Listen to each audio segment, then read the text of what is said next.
one of the things that have aroused your ire is something called somatic symptom disorder. Tell us about what somatic symptom disorder is and why you have a problem with it.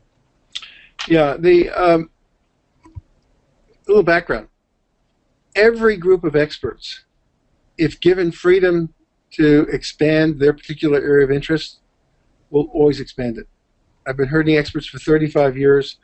I've never heard someone say to me, you know, my area is a little bit too broad. I'd really like to restrict it.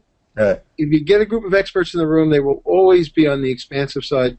This is why we had the rules in DSM-IV to say you're not going to get away with that. That unless the data are absolutely compelling, no changes. DSM-V, they gave the experts absolute freedom. So it contains a kind of dream list of new diagnoses and reduced thresholds for existing ones.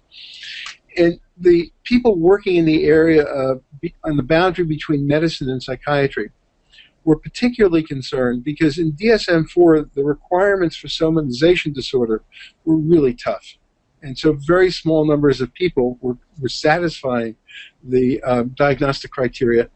And they felt that there were lots of people who have psychological problems related to medical illness who are being missed. And they're sincere people. They weren't doing this to inflict any harm on the world. They really wanted to help. And they felt that people who needed help were not getting it because the diagnostic system was too restrictive. So what they did is what experts tend to do. They opened the floodgates and made it ridiculously inclusive. And this new diagnosis called somatic symptom disorder, not been studied at all, requires only that you have a somatic symptom and that it's distressing you more than your doctor thinks it should be distressing you. Simple as that. One symptom, and the doc says you're too worried about it. The field tests that were done on this diagnosis should have stopped them in their tracks. It turned out that 1 in 4 people with chronic pain and irritable bowel, or irritable bowel, would qualify for this diagnosis. 1 in 4 people in chronic pain would have a psychiatric disorder on top of their pain suffering.